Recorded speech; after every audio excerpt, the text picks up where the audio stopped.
Most 12-year-olds worry about school, about games, friends, homework, maybe what to watch tonight. But there was a boy who, at 12 years old, wasn't choosing a video game. He was choosing which way to run when the artillery started. This is not a legend. This is not a fairy tale. This is the story of a real child soldier of World War II, one of the youngest to walk through almost the entire war, from the very first days to the final victory. We'll call him Alexei, because in war, the names sometimes get lost, but the stories shouldn't. Alexei was 12 years old when the war found him. He didn't live near a capital or some famous city you read about in history books. He lived in a small village that barely had a name on the map.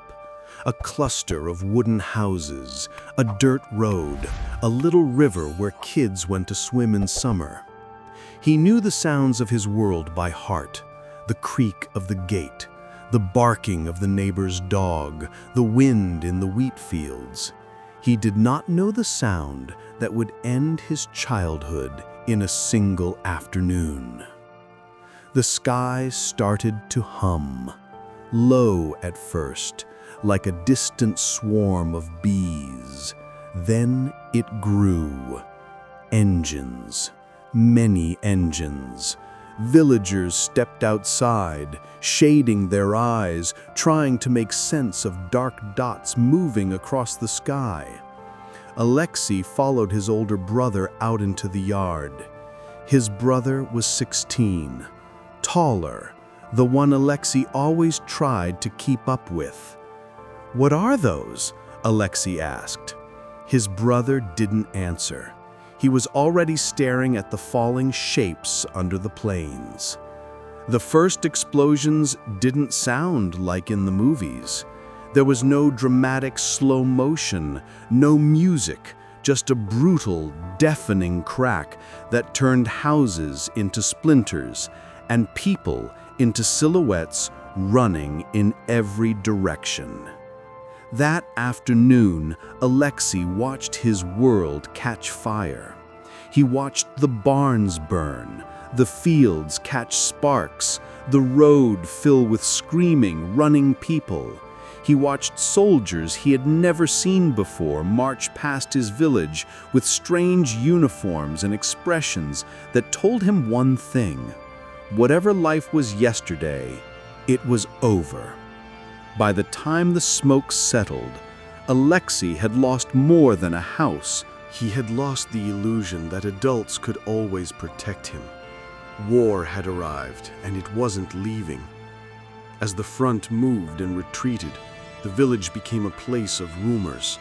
Some people fled east, some tried to hide in forests, some stayed, hoping the war would pass like a storm. Alexei listened.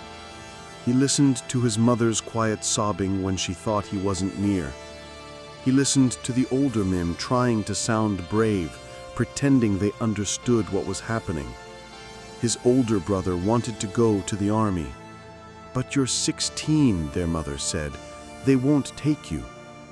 "And he's 12, the brother replied, nodding at Alexei. "What will happen to him if we stay?" 12-year-olds are not built for war, but war doesn't ask for your birth certificate. One evening, the sound of engines returned, this time from the other side. A column of trucks, tanks, and weary soldiers rolled through what was left of the village. They were not invaders. They were retreating defenders, battered, dirty, exhausted, but still carrying the flags of their homeland. For Alexei, it was the first time he saw real soldiers up close. They were not superheroes. They were tired men with torn uniforms and eyes that had seen more than anyone should. And yet, they were the only people who looked like they were actually doing something about the war. That night, Alexei didn't sleep. He watched the soldiers camp outside the village. He saw one man pull off his boots to reveal bandages soaked red. He saw another sit with a letter in his hands, reading it under a shaking lantern, lips moving silently. the unit's commander spoke with the village elders. They needed guides, helpers, people who knew the local roads, forests, and hidden paths. Older boys volunteered, 16, 17 years old. Alexei stood a few steps back, heart pounding, every muscle in his body wanting to move forward. "You're a child," his mother whispered, grabbing his arm. "I'm all you have left," he wanted to say. Instead, he said, "If I stay, what will I do? Hide in the cellar? Watch them come back?" There are moments when a life hangs on a single sentence. The commander looked down at him, at the thin arms, the big eyes, the stubborn way he held himself upright. "What's your name?" "Alexei," he replied. "How old are you?" Alexei opened his mouth. The truth rose in his throat. "I'm 12. He swallowed it. 14, he said. The commander stared at him for a long second. He knew. It was obvious. No one shrinks 2 years by accident. But the war had its own math. "Can you run?" the commander asked. "Yes, sir." "Can you keep your mouth shut when someone tells you to?" "Yes, sir." "Do you know these roads?" "Every tree." The commander sighed. "Then from this moment, you're not a village boy. You're with us. You'll carry messages, water, and you'll listen to orders. Do you understand?" Alexei nodded. He didn't understand everything, but he understood this. He had just stepped into the war, and there was no going back. Soldiers don't start as heroes. They start as feet that hurt and shoulders that ache. Alexei's first day with the unit was not a glorious charge. It was a long, painful march away from the front lines, toward a regrouping point further east. He carried a pack almost as big as himself. Every step felt like a small betrayal of his body. His legs screamed to stop. The road told him to keep going. At first, the men ignored him. To them, he was just another son of the regiment, one of many children who had been swept up and attached to military units because they had nowhere else to go. But as the hours passed, a strange thing happened. Alexei didn't complain. He didn't ask to ride on a cart. He didn't cry when he tripped on a rock and scraped his palms open. He just got up and kept moving. By the second day, a tall sergeant with a scar running down his cheek threw Alexei an extra piece of bread. "You keep up better than some grown men," the sergeant muttered. Alexei tucked the bread away, saving it for later. He was learning fast. He learned how to wrap his feet with rags to slow the blisters. He learned to shove fear deep inside and cover it with jokes. He learned that grown men sometimes needed a 12-year-old to remind them why they were still walking. At night, when the soldiers lay in ditches or barns, they talked about home, about wives, children, fields, factories, about the life before war that now felt like someone else's dream. Alexei listened, silent, eyes shining in the dark. When it was his turn to speak, he said very little. "I had a dog," he finally admitted one night. "They bombed the yard. I don't know if he ran away or..." He didn't finish. No one laughed. No one teased him.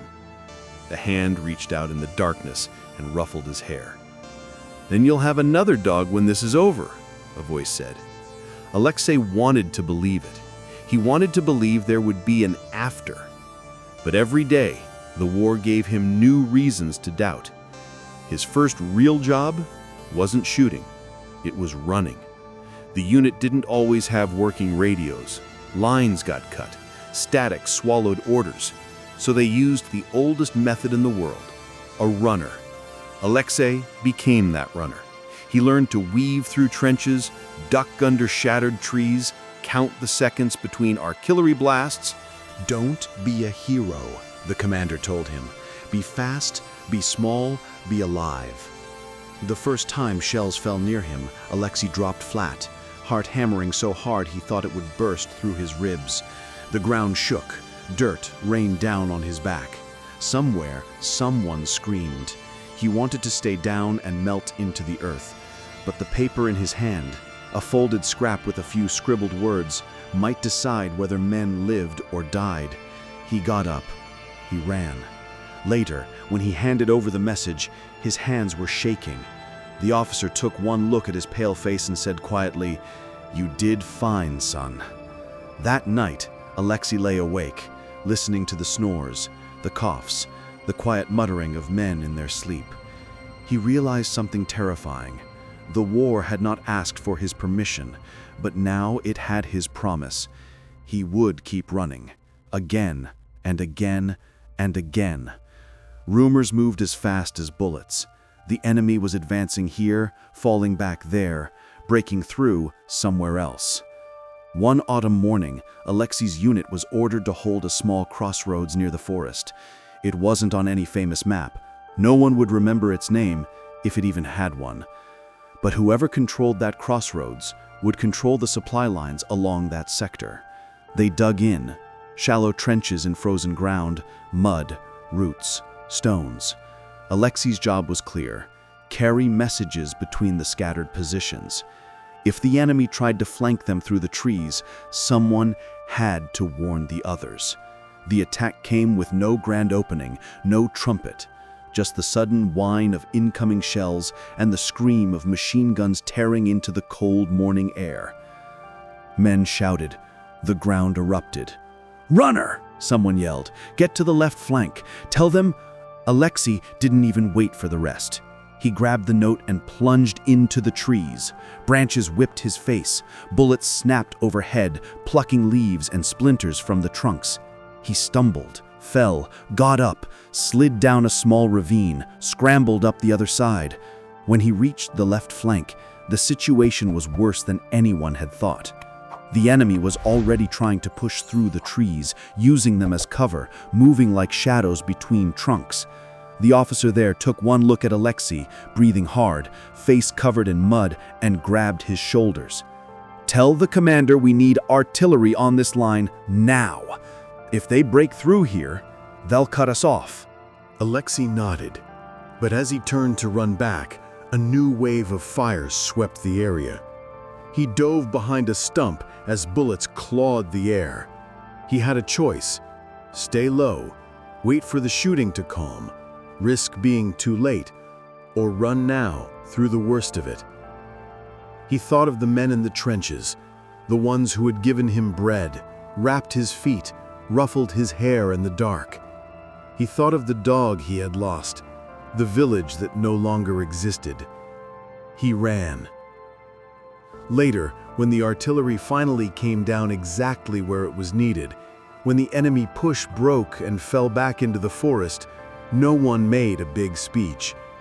No one said, "That 12-year-old boy just helped hold a crossroads you'll never find on a tourist map, but that might decide whether the enemy reaches the next town." They simply patted his shoulder. Someone shoved a piece of chocolate into his hand, a treasure rarer than gold. The commander looked at him differently after that. He wasn't just a boy anymore. He was part of the line. War is not one big battle.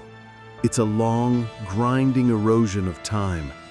Alexei's childhood stretched itself across 4 years of front lines.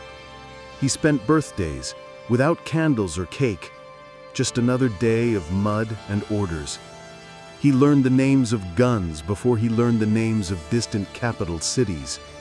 He grew up while other children were growing taller in quiet streets, worried about exams and sports and crushes. Alexei worried about whether there would be food tomorrow, whether the boots he had would last another winter, whether the man sleeping next to him would still be alive in the morning. He saw things that never fully left his mind. A comrade reading a letter from home 5 minutes before a shell landed. A field that looked like snow from a distance, only to realize up close it was covered in scattered papers, photos, letters, notebooks, the private worlds of people who no longer existed. But there were other memories too. soldiers giving him the last piece of sugar, men teaching him how to shave with a dull razor when the first hints of fuzz appeared on his chin, someone quietly sewing a tear in his jacket at night while he slept so he wouldn't be cold the next day. These small acts became the threads that held him together. He wasn't just a son of the regiment anymore. He was the regiment's son. Every man, whether 20 or 40, saw a little bit of his own younger brother or son in Alexei.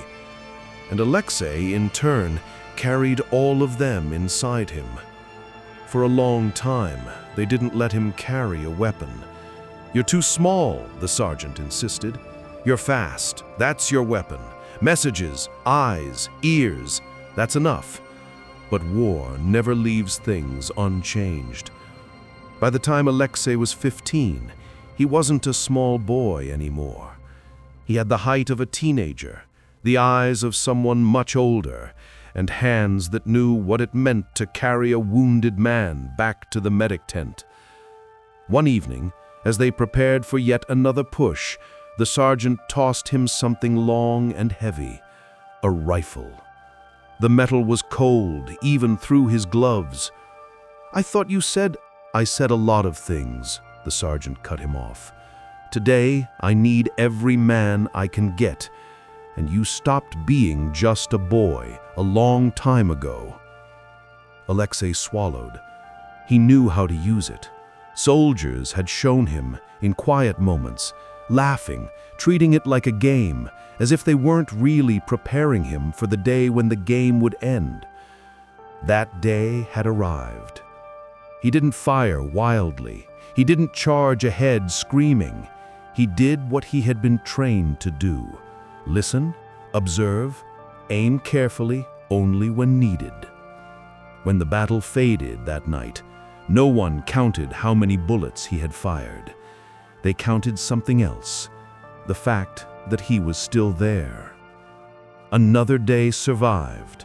Another tiny piece of the war crossed off the calendar in someone's pocket notebook. By the last year of the war, Alexei was 16. He had spent a full third of his life in uniform. He had marched over countries he had never heard of as a child, slept in barns and ruins, watched flags go up and come down. He barely remembered what it felt like to wake up without hearing the distant rumble of artillery. And then, one morning, something strange happened. Silence. Not absolute silence. Birds still sang, boots still scraped the ground, but the big silence. No more distant thunder of guns, no more planes droning in the sky. The front line felt different. Then came the rumors. Then came the shouting. Then came the tears. "It's over." The word didn't feel real at first. Men who had survived the unthinkable now stood in the middle of a muddy road and sobbed like children. Some laughed. Some simply stared at their hands as if seeing them for the first time. And Alexei, the boy who had joined at 12, who had run through fire, carried messages, watched entire seasons of his childhood turn into ash and snow. Alexei just stood there. He felt light, dizzy, empty. If you live long enough in constant danger, safety doesn't feel normal. It feels like another kind of dream. That night, someone produced a bottle saved for when it's all over. Someone else found a harmonica. They danced on the same dirt where they had once crawled under fire. For the first time in years, Alexei allowed himself a thought he had trained himself to avoid: the future. When the war ended, soldiers didn't simply snap their fingers and appear at home. It took weeks, months for units to be disbanded, for papers to be signed, for trains to take them back to whatever was left of their old lives. Alexei traveled with a small group of demobilized men.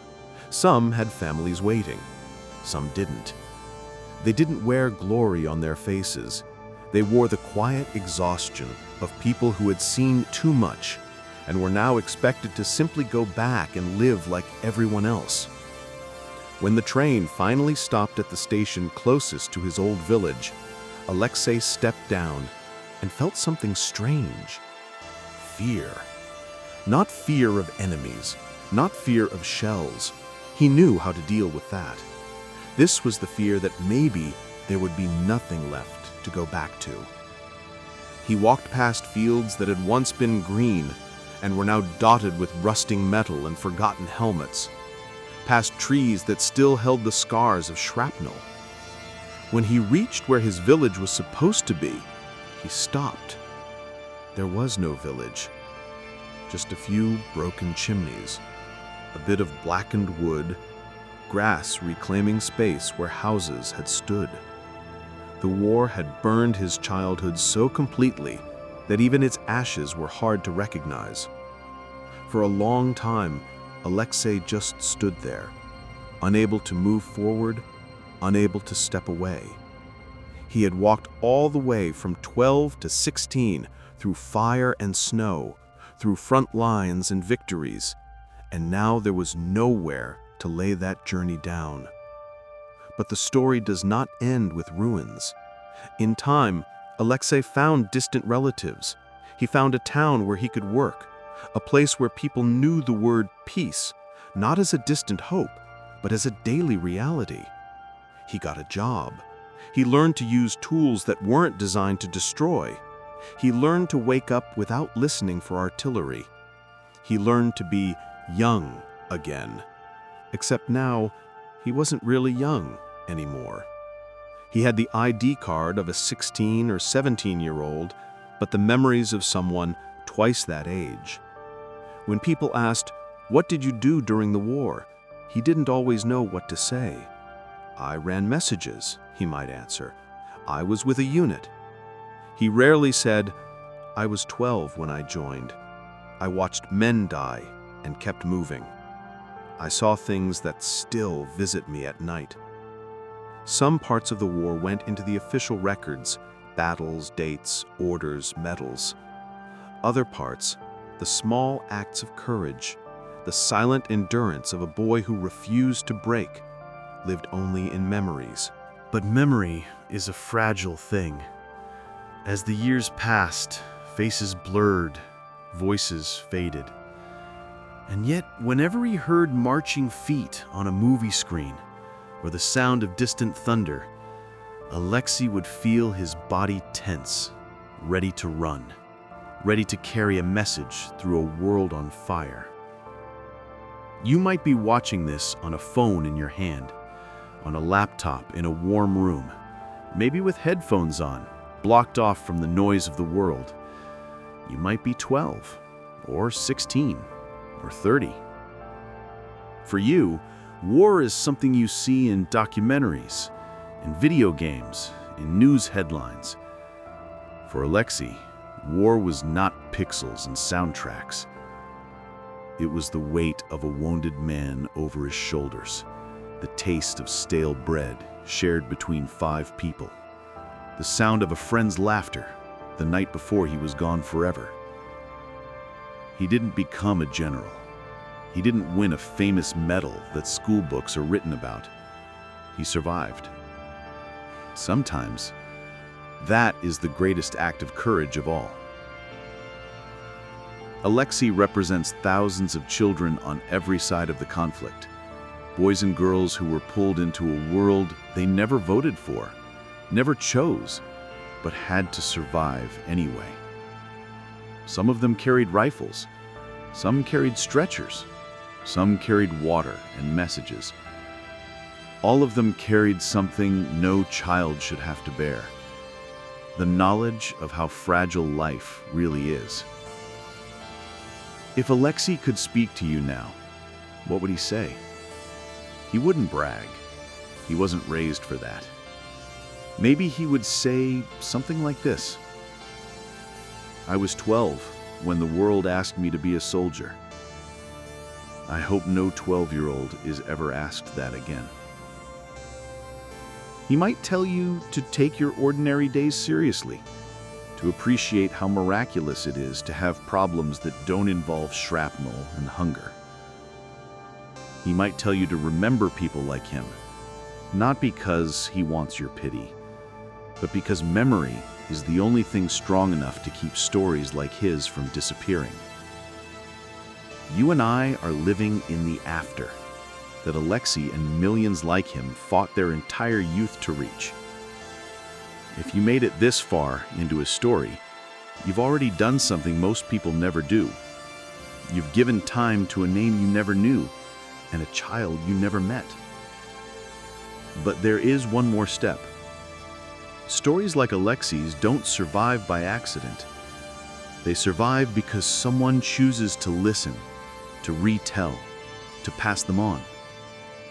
If you want more true stories of impossible courage, of children and soldiers who walked through a world on fire and somehow did not let their humanity burn away, then stay with us. Subscribe to this channel. Because every story we tell keeps another name from being lost to history. And somewhere, in an unmarked field, on the ruins of a village that no longer exists, there is a boy named Alexei who walked through a whole war from 12 to 16. And the least we can do is remember that he was here.